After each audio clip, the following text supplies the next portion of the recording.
In some unexpected news, WWE have released former NXT North American Champion Cameron Grimes, otherwise known as Trevor Lee, today ahead of Monday Night Raw and ahead of this coming Friday's WWE Draft.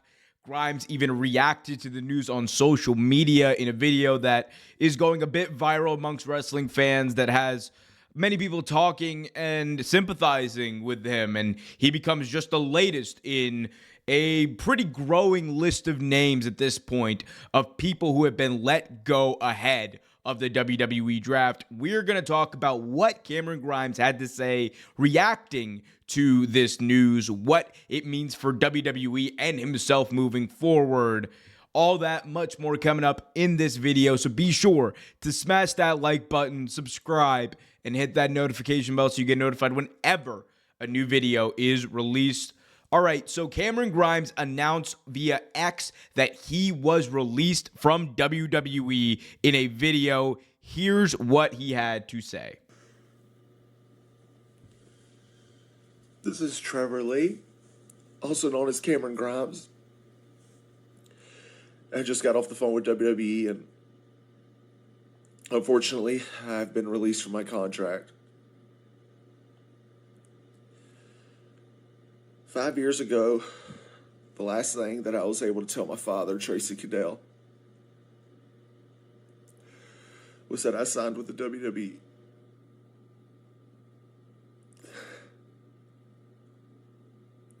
I loved working here.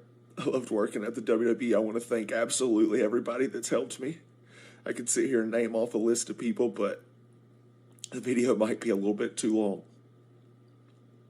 Even though you guys haven't seen me in the past year, I've been trying my best to learn from everybody that comes through, everybody that would let me sit there and listen.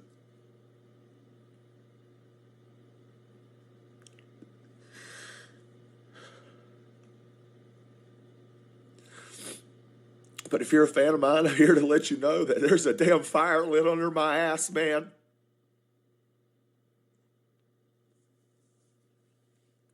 All I want to do is work. All I've ever wanted to do is work. This is all I got, man. But hey, the good news is there ain't going to be no stopping Trevor Lee now, baby. Let me tell you that. I love you guys.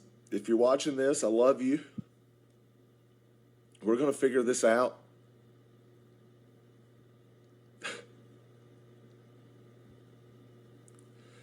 This isn't what I wanted to do at all.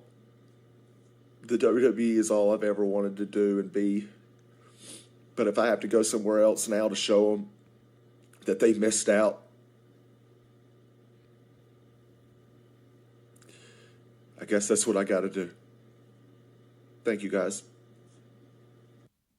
So that Cameron Grimes, also known as Trevor Lee, reacting to the news of his WWE release today. Like I said before, he becomes just the latest name to be released. He joins Jinder Mahal, Xia Li, Zion Quinn, Sangha, Veer Mahan, and Von Wagner as the people who were recently released ahead of the WWE Draft. First, let's talk about Cameron Grimes, though, in that very emotional video that we just heard. I mean, this is someone who you can see, like, whether you want to talk about wrestlers, working people or not, this is someone who obviously loved what they did in WWE, and why wouldn't he? Cameron Grimes, for me and fans like me, one of the few good things about the early days of NXT 2.0 was Cameron Grimes. He was one of the most entertaining things on that program. Like the stuff he was doing with the $1 Million Championship, his rise in that ladder match at NXT Stand and Deliver when he won the North American Championship. Those things resonate with people because they showed character development, they showed charisma, and he was already pretty good in the ring. And he went from a guy who was kind of pegged as Trevor Lee, a guy who's like, okay, we know he can work. We know he can make other people look good, but can he actually be a star in his own right? And I think he proved through the character work, in the Trevor Lee character or excuse me, the Cameron Grimes character, the GameStop millionaire, he proved there that he definitely had a place to be in WWE. His last match on the WWE main roster was on April 12th when he was defeated by defeated by Braun Breaker. Got the ers mixed up, but he was defeated by Braun Breaker, and he really has not done much. Actually, no, he hasn't done anything since he's come up to the main roster. If we're being honest, he was brought up and treated like an enhancement talent, which we get it. You need people who are good workers, and not everyone is going to be as charismatic, as not everyone's going to have the story behind them as they did in NXT. But this kind of speaks to a bit of an issue that we have run into in the Triple H era of NXT. Or excuse me, the Triple H era of bringing people up in NXT. That being that, for whatever reason, the NXT call-ups don't hit like they used to. And I think part of the reason, obviously, and not saying that every NXT call-up under Vince McMahon was great, because God knows Karrion Kross is still suffering because of what happened to him. But when you look at people like Gargano, people like Candice LeRae, people like Grimes, when they're brought up, they are not brought up with the same fanfare or backstory or lore and introduced in the same way as, in years past. And, it's largely like, almost like Triple H kind of expects people to know them. And in that respect, in my view, you're setting up your talent to fail, because WWE audience overall is a little bit more casual in nature. Yes, there is a hardcore dedicated audience that watches NXT week in and week out, but largely, like when you're talking about the audience in the arenas and things like that, it's families, it's people who tune into the show every now and then. But I think you overall have to do a better job if you want to set up your talent for success in introducing them and who they are, what their story is, why you, the fans, should care. And I don't think that was done well with Cameron Grimes. I also don't think that he was given the opportunities to succeed. Like, I'll be quite honest. I know that Adam Pearce posted that insane ass video online where he basically blamed the people who were being released for their releases. I think for someone who he plays an authority figure online, he does on TV. Excuse me, he does have some credibility in that respect, as in he is a producer for WWE. I thought it was disgusting what Adam Pearce said. I thought that for someone who is representing an employer who just laid off talent, it's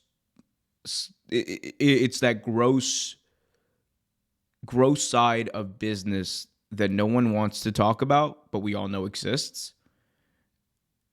And it's bad enough when you fire people, but to blame them for their loss, or excuse me, for their release, and in a way try to turn that whole thing, because people are taking that video that Sangha did, and people who don't speak Hindi, people who only read the subtitles, people who don't know the tone with which he was speaking, which was a very positive tone, and he didn't say anything that was untrue. And this is what really got to me. I'll just say this.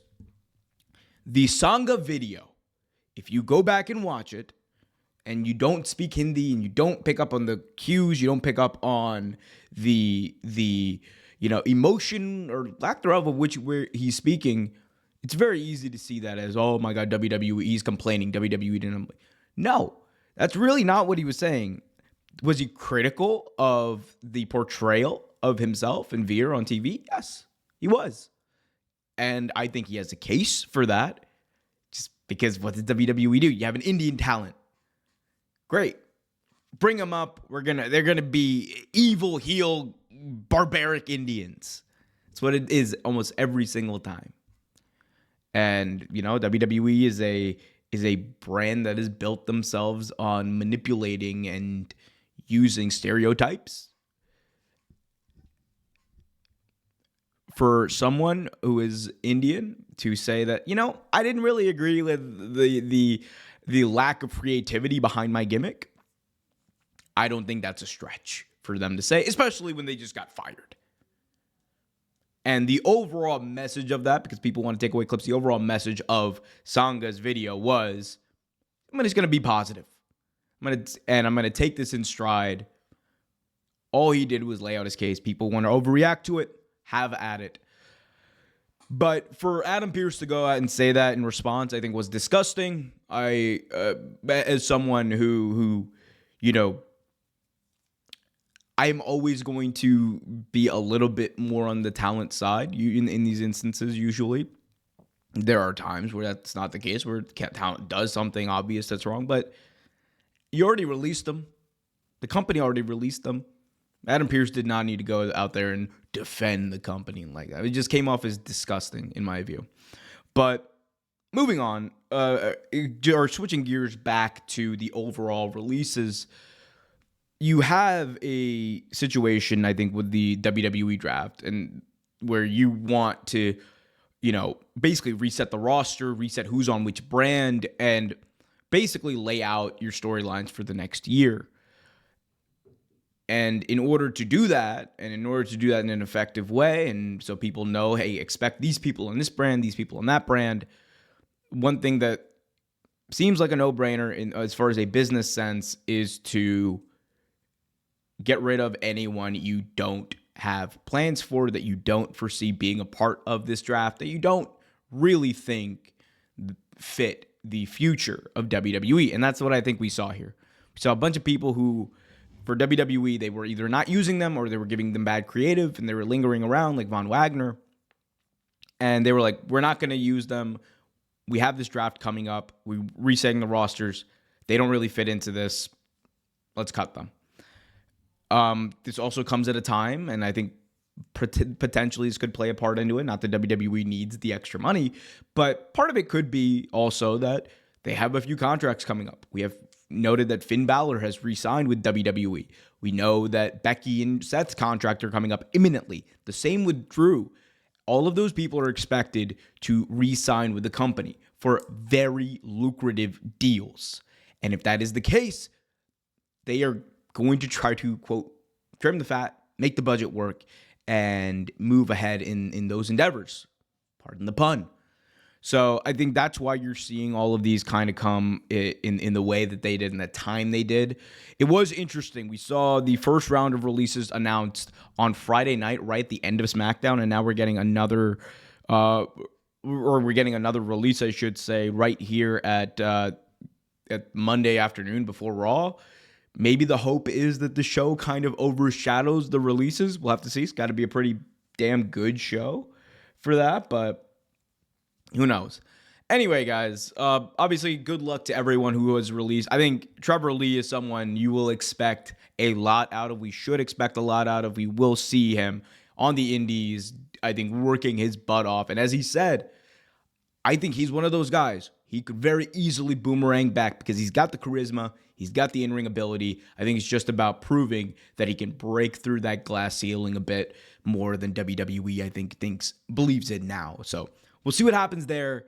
Shout out to everyone. Hope y'all do well. Support your favorite wrestlers. Support these release wrestlers as well, guys. Let me know what you guys think, though, in the comment section about all of this. Also, be sure to smash that like button, subscribe for more updates, and hit that notification bell so you never miss a video.